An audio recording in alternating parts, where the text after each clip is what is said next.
Every team should be knocking on Chicago's door. You made a move. Chicago's poverty franchise. Speaking about other moves, though, because again, the offseason has started, and it's starting with kind of a banger here. Hold on now.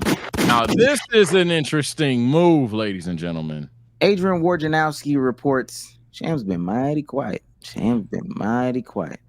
The Chicago Bulls are trading two-time all-defensive guard Alex Caruso to the Oklahoma City Thunder for guard Josh Giddey. The trade delivers the Thunder one of the league's most coveted role players, a 30-year-old guard who GM Sam Presti has long pursued for the Western Conference's #1 seed. Caruso's arrival could be seen as an addition comparable to the Golden State Warriors acquisition of Andre Iguodala in 2013. Both were 30 years old. Then he continues on. The Bulls have been determined to find a playmaker to replace Lonzo Ball, and Giddey, 21, comes with an all-star potential that would unlikely be realized with the Thunder because of the playmaking star power who surrounded him. The Bulls will offer him an opportunity to have the ball in his hands and so much more freedom to pass and score. I don't know. Bring him on to you, man. Your tweet? Yeah, man. It's going to be Josh Giddey in Chicago, man. Who the fuck is Josh Giddey? That's the. You ain't see my tweet? I got you. Oh my gosh. Okay. Come on, man.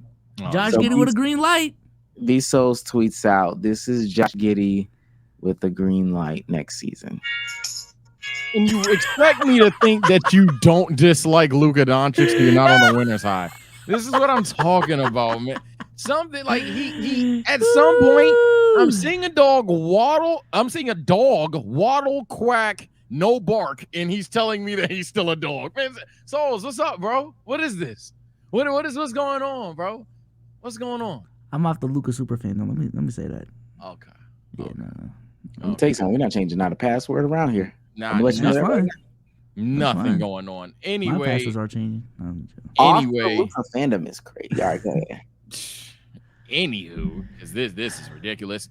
For me, Josh Giddey for Caruso. I'll start off with the character in the trade that I don't give a fuck about. If they see all-star potential in him, fine. If you think that's the solution for Zoe, I guess that someone makes sense. I do agree with the statement that he was never going to be optimized in OKC. It's just, one basketball, bro. And most importantly, I just think you could have got more earlier, or just in general. Caruso's still probably worth a couple first and some other role players, but hey, you know what? You made a move. Chicago's poverty franchise. We're talking about the Thunder. I love this move. Hey, man, Derek White is definitely a better player right now, but put it this way. You got Derek White off of a shit team, and you put him on a team like OKC, nigga. Like Caruso, essentially, I give Derek White the shooting edge for sure. Again, he's a better player, but you got an all-NBA defender, shoot the three, play make for your team. He's more athletic than Derek White. Alex Caruso will get up there if he has to. I love the move. I love the move for OKC, and it's also not like getting a Paul George where you're going too far. And they didn't even have to give up much. So I fuck with it. I like it as well. I think this is their I know Sage brought up Derek White, but I think this is actually closer to the Celtics getting Drew Holiday. That's like right. having that veteran piece to take him over the hump with championship experience. I think that's exactly what Alex Caruso is for this team. And I'm not gonna lie, man. Offseason only started. OKC looking dangerous next season, man. My biggest concern with them is just the progression of J-Dub and Chet catching up with how good Shea is right now. Because I think the biggest example of that not working for a team is actually the Cleveland Cavaliers over these last couple of years. I think Donovan Mitchell right now is ready to win. Like his production right now is a 30-point per game scorer, all-NBA dude, arguably best shooting guard in the league type of production. But Darius Garland just hasn't caught up with the train. Evan Mobley hasn't caught up with the train. And I think in these last playoffs, I think that's the reason why they lost. SGA was ready, but J-Dub, not there yet. Yep. Chet, just not there yet. So hopefully those two specifically can catch up sooner rather than later. I'm going to give them 2 years.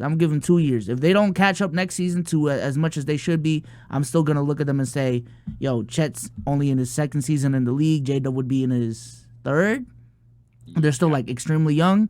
But by the time Chet is in his third, really fourth, because he missed his first full season, and J-Dub is in his 4th. Now it's like, all right, bro. Don't time to win. NBA type shit.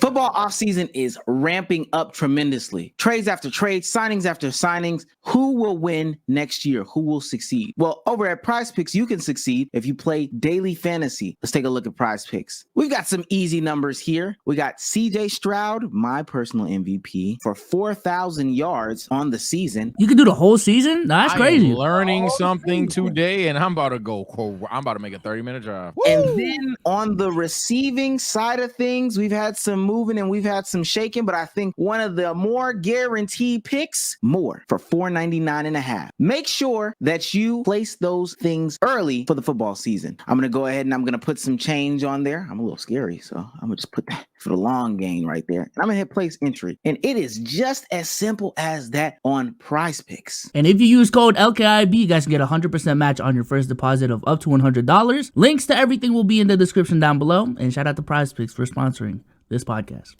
Yeah, I see where you're coming from there, and they're gonna call you a madman for it because Chet is such a hype guy, and J-Dub's such a hype guy, and you could argue the continuity point with that was Darius Garland and Evan Mobley. Yeah, so. yeah, you can argue continuity as well, but I think an outlying factor is SGA is that damn good. So like, hey, shit, don't troll the man. But I think OKC is in like such a dream world scenario.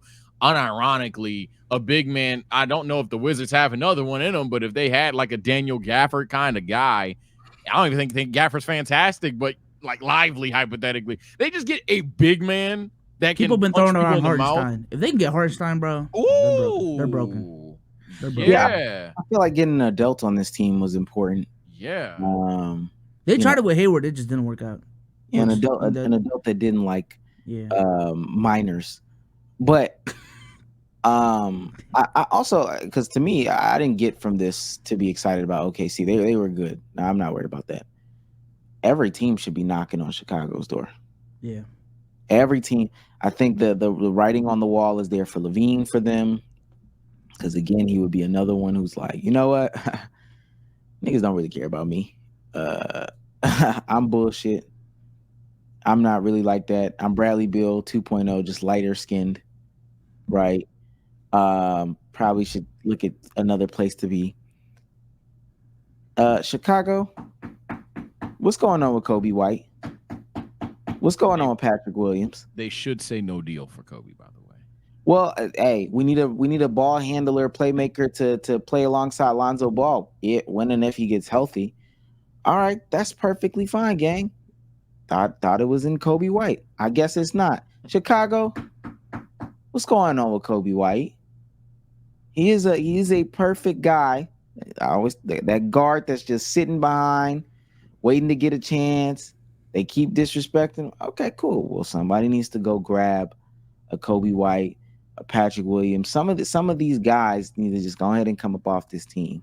Yeah, really. That was the Wizards last season. So there's a lot of players, and some of the names y'all gonna laugh at, and I'm ready to take the punches. Who cares? But I'm looking at this Bulls roster, kind of like the Pistons, except they're old.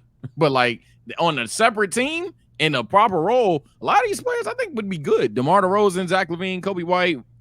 I know Vucevic as a starting center is a disaster, but I don't think he's not an NBA player. I think Vuce can play. I don't think they should trade any of their young guards, by the way. And I fuck his name up all the time. Is it A or Io? Yeah. I think him and Kobe should stay, but they'll probably get moved because the Bulls are stupid. Alex Caruso was traded. Patrick Williams, I don't think he's untouchable anymore. Andre Drummond, even to a degree, has a role on some teams back up big. So no cap Sage. Vucevic is a poor man's Al Horford.